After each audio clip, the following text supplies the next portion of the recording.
Good morning, students. I welcome you all to Social Science Vidyapeeth channel. As you know that we have started our preparation for term 2 exam for your class 10 exam. So in previous class we have already discussed about your term 2 syllabus history chapters which are there in your syllabus of term 2, like nationalism in India and the making of global world and about the industrial revolution. So already we have started a discussion, and as I have told you that we have planned for good preparation for the term 2 exam. So that we have planned that we will discuss the long based questions. As you know that in the last class we have discussed about the 5 mark based questions of the nationalism in India.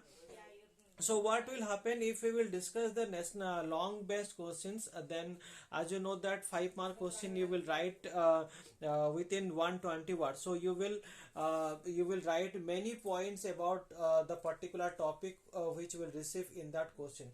तो जैसे आप जो question मिलेगा आपको आपका जो history syllabus में है, जैसे मैं आपको बता रहा था, आपको नेशनलिज्म इन इंडिया है, और ये रहा आपका मेकिंग ऑफ ग्लोबल वर्ल्ड, और about the industrial revolution in the history है। हिस्ट्री का ये 3 चैप्टर आएगा जो कि आपको 10 मार्क मिलेंगे। और आपका टर्म 2 सिलेबस जो आपका जो मार्क डिस्ट्रीब्यूशन में जो डिस्कस किया था आपके साथ, आपका 2 मार्क्स 5 आएंगे। आपका एग्जाम में 2 मार्क्स टोटल 5 आएंगे, जो 40 मार्क आपको आ रहा है टोटल, और 2 मार्क्स 5 आएंगे, 3 मार्क्स 3 आएंगे, और 5 मार्क्स 2 आएंगे। तो आपका जो टोटल हिस्ट्री और आपका रहा ज्योग्राफी, सिविक्स और आपका जो सोशल पॉलिटिकल लाइफ और सिविक्स जो बोलते हैं, आपका जो ये 4 बुक में से आपको 10-10 अंक आएंगे। और आपका ये जो 10 अंक से आपको जो 3 चैप्टर, आपका जो हिस्ट्री का 3 चैप्टर है और ज्योग्राफी का 3 चैप्टर है, और 2-2 चैप्टर आएंगे इकोनॉमिक्स और सोशल पॉलिटिकल लाइफ से। तो आपका हिस्ट्री का 3 चैप्टर से आपको जैसे पता है कि ये ऑलरेडी डिस्कस हो चुका है। आपका जो 3 चैप्टर आ रहा है, फर्स्ट चैप्टर जो नेशनलिज्म इन इंडिया है वो डिस्कस हो चुका है, और वहां का बहुत सारा 5 मार्क बेस्ट क्वेश्चन मैंने दिया हूं, जो कि आपको जैसे बताया था वो प्रोबेबल क्वेश्चन है। उसमें से आपको बहुत हेल्प मिलेंगे आपका 2 मार्क्स क्वेश्चन को आंसर करने के लिए, 3 मार्क क्वेश्चन को आंसर करने के लिए, और 5 मार्क क्वेश्चन का आंसर करने के लिए। आई होप आप सब लोगों ने, मैंने लास्ट क्लास में जैसे मैंने आपको बताया था कि आप वो सभी क्वेश्चन, मैंने एक लिंक भी दिया था, जो कि वो लिंक में सभी क्वेश्चन था, आप उसको लिंक पे लिख के अपलोड भी कर सकते हैं, जो कि मुझे मालूम पड़ेगा कि हाँ आपने वो प्रैक्टिस किया है, जो कि आपको एग्जाम में बहुत हेल्प होगा।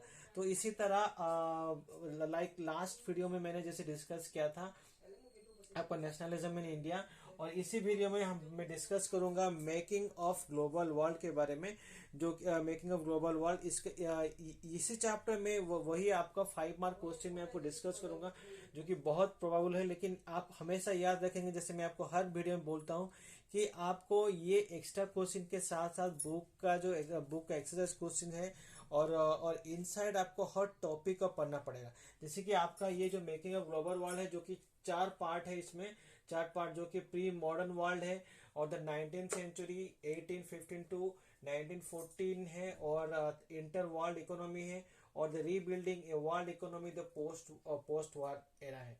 तो ये जो चार पार्ट है इसी जो चैप्टर का मेकिंग ग्लोबल वर्ल्ड में, हर एक पार्ट का, हर एक टॉपिक से मैं एक्स्ट्रा क्वेश्चन बनाया हूं, जो कि मैं आपको यही बोलूंगा कि आपको एक बूस्टर की तरह काम करेगा, जो कि आपको एडेड एडवांटेज मिलेगा आपको, अगर आप ये सब 5 मार्क क्वेश्चन आप प्रिपेयर करते हो, लिखते हो, प्रैक्टिस करते हो, तो आपको बहुत हेल्पफुल मिलेगा।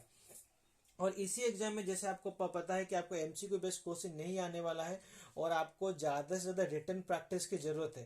तो स्टूडेंट्स, आपको ये करना पड़ेगा, ज्यादा से ज्यादा आप एक रिटन प्रैक्टिस करने के लिए एक सोशल साइंस की कॉपी बनाएंगे, और 5 मार्क्स का क्वेश्चन आपको जो 3 चैप्टर है अच्छे से, आपको हिस्ट्री का 3 चैप्टर अच्छे से लिखेंगे, और ज्योग्राफी का जो 3 चैप्टर है, सोशल पॉलिटिकल 2 चैप्टर, और इकोनॉमिक्स का 2 चैप्टर, 5 मार्क्स का क्वेश्चन को पहले आप सॉल्व करेंगे। उसके बाद हाँ हमारे पास टाइम भी रहेगा, तो जैसे मैंने आपको लाइव क्लास में भी डिस्कस करूंगा आपके साथ, और आपके साथ जो और भी जो मार्क डिस्ट्रीब्यूशन है, 3 मार्क का क्वेश्चन, 2 मार्क का क्वेश्चन भी मैं आपको आगे में उसके बारे में डिस्कस करूंगा। तो पहले हम लोगों का फोकस यही रहेगा, हम ज्यादा से ज्यादा 5 मार्क का क्वेश्चन को डिस्कस करेंगे, तब हमको दूसरा मार्क का बहुत हेल्पफुल मिलेगा। तो चलिए स्टार्ट करते हैं ये फर्स्ट टॉपिक का, जो द प्री मॉडर्न वर्ल्ड है।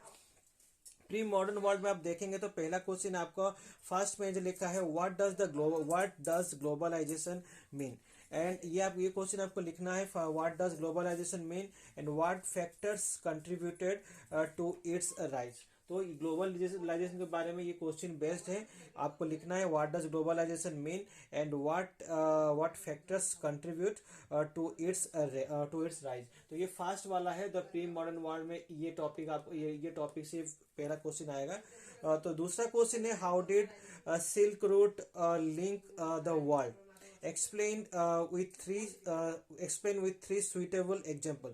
So how did silk route link the world, explain with three suitable example। silk route के बारे में लिखना है, silk route how did it link the world, and you need to explain with three example देके आपको silk route के बारे में लिखना है, कैसे वो वर्ल्ड को कनेक्ट करता है।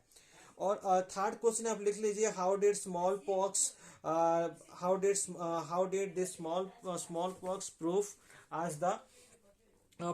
as the most powerful weapon of the Spanish conqueror in the early modern phase, explain। तो ये वाला क्वेश्चन आप लिखेंगे स्मॉल पॉक्स कैसे प्रूफ किया, कैसे वो काम किया था पावरफुल वेपन के हिसाब से स्पेनिश कॉन्करर को, जो कि इन द मॉडर्न फेज में, अर्ली मॉडर्न फेज में आपको ये एक्सप्लेन करना है। तो ये भी आएगा आपका फर्स्ट पेज में, फर्स्ट टॉपिक में। और सेकेंड और एक क्वेश्चन डिस्कस करेंगे the global transfer of the diseases become instrumental in colonization of the Africa and South America. तो द नेक्स्ट क्वेश्चन जो है the global transfer of diseases become instrumental. तो वो क्या कर रहा था उस समय एक डिजीजेस जो थे जो कि एपिडेमिक जो थे, जो कि स्प्रेड करता है और लोगों को जो महामारी होते हैं, तो उसी तरह का जो जिस व्यक्ति को कुछ ये होता है तो उसको लेके उसी जिसको कॉन्कर करना होता है, जो कॉन्क्वेस्ट, उसी में वो क्या करते हैं उसको वहां पर छोड़ देते हैं, तो वहां का लोग ज्यादातर उस बीमारी में मरता है, तो उनको हेल्पफुल होता है जो भी रिमेनिंग पॉपुलेशन होते हैं उनको इन्वाइट करने के लिए। सो आपको इसको इसी बेस पे आंसर करना है the global transfer of diseases became instrumental in colonization of Africa and South America, explain the statement. Okay, ये आपको अच्छे से लिखना है, लिखकर आपको आंसर लिखना है। और जो भी आप लिखने के बाद मुझे कमेंट सेक्शन बताएंगे कि सर आई हैव कंप्लीटेड और I have done the answers. Okay, तो ये वाला क्वेश्चन डिस्कस किया हूँ, और आपको वीडियो को आप ज्यादातर देखेंगे तो आपको ये बहुत हेल्पफुल होगा। करेक्ट। तो फिफ्थ क्वेश्चन पे चलते हैं। Food offers many examples of long distance cultural exchanges. So food offers many examples of long distance cultural exchanges. I hope आप सब लोगों ने क्वेश्चन लिख लिया होगा। Explain with 3 example. तो फूड कैसे ऑफर करता है many examples of long distance cultural exchange, cultural exchange के लिए फूड कैसे हेल्पफुल होता है। ठीक है, आपको उस 3 एग्जांपल के साथ लिखना है। नेक्स्ट क्वेश्चन चलते हैं। What was the most powerful weapon of the Spanish conqueror of America, how did it paved the way for their conquest। So what was the most powerful weapon of the Spanish conquerors of America? तो ये लिखना है how did it pave the way for their conquest. Next चलते हैं question number the pre modern world changes with the discovery of new sea routes to America, support the statement with 3 example.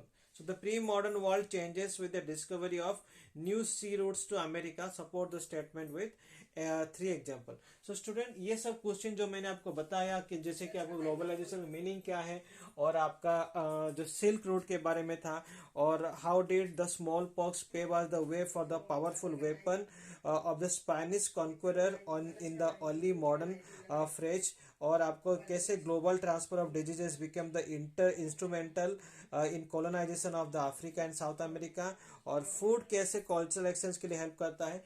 ये आपका pre modern world के बारे में था जो कि हमने डिस्कस किया। तो ये वाला जो ये पहले हम डिस्कस कर लिए हैं इसके बारे में। अभी हम पढ़ेंगे द 19th सेंचुरी, जो कि 1815 से 1940, ये टॉपिक से कुछ क्वेश्चन है जो कि उसके बारे में हम अभी डिस्कस करेंगे। ओके, तो इसी टॉपिक में कुछ दूसरा क्वेश्चन हम पढ़ेंगे। जो पहला क्वेश्चन लेंगे, what attracted the Europeans to Africa, mention the 3 methods used to retain the African labourer. So what attracted the Europeans to Africa, and mention any 3 method used to recruit and retain the African laborers। Okay, और और second topic हम पढ़ रहे हैं अभी, ठीक है। तो और नेक्स्ट क्वेश्चन जाएंगे, what were the canal colonies where and why were they introduced. What were the canal colonies, what were the canal colonies, जो कि अभी हम 19th सेंचुरी का ये जो सेकेंड टॉपिक है वो डिस्कस कर रहे हैं, जो कि क्वेश्चंस हम ले रहे हैं। What were the canal colonies where and why were they introduced. Okay, आपको लिखना है कैनाल कॉलोनीज क्या था और वह कहाँ पर और क्यों ये इंट्रोड्यूस किया गया था, ठीक है।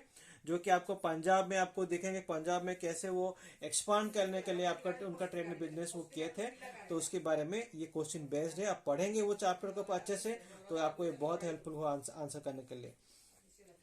नेक्स्ट पढ़ते हैं, why did the industrialist and people living in cities of Britain forced the government to abolish corn laws in the 18th century? Give two reasons.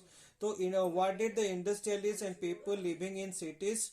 Why did the industrialists and people living in the cities of Britain they forced the government to abolish the corn laws? वो क्यों corn laws का abolish करने के लिए government को force किए थे in the 18th century, उसके बारे में आपको लिखना है। आप वो चैप्टर को स्टूडेंट अच्छे से पढ़ेंगे, दो तीन बार पढ़ेंगे, तभी जाके ये सब क्वेश्चन है आपको इजी रहेगा। आप बोर्ड एग्जाम दे रहे हो तो आप हर चैप्टर का टॉपिक अच्छे से पढ़ेंगे, तब ये आपका दिमाग में बसेगा, ठीक है। नेक्स्ट क्वेश्चन में चलते हैं, describe 3 dramatic changes that occurred in West Punjab in the 19th century in the field of agriculture. So 3 dramatic changes that occurred in the West Punjab in the 19th century in the field of agriculture. उसके बाद next question चलेंगे, mention any 3 destination of the Indian indenture migrants. So 3 main destination लिखेंगे Indian indenture migration के बारे में, वो कहाँ कहाँ जा रहे थे, ठीक है। तो इसके बारे में आप लिखेंगे कि वहां पर क्या काम कर रहे थे, कौन सा प्लांटेशन में काम कर रहे थे, तो इसके बारे में आपको एक्सप्लेन करना है। मूविंग नेक्स्ट चलते हैं नेक्स्ट क्वेश्चन में, mention 3 types of movements or flows within international economic changes. तो आपको 3 टाइप्स ऑफ मूवमेंट्स और फ्लोस लिखना है within the international economic changes, ठीक है। तो ये चैप्टर में भी जैसे हमने डिस्कस किया है द 19th सेंचुरी का जो टॉपिक है 1815 और 19 से 15 तक, what were the canal colonies where and why were introduced this introduce. And next जो था, why did the industrialists force the government to abolish the corn laws? और थर्ड में जो डिस्कस किए थे, the dramatic changes occurred in the West Punjab, इसके बारे में लिखना है इन द 19th सेंचुरी। और any 3 main destination of Indian indentured migrants.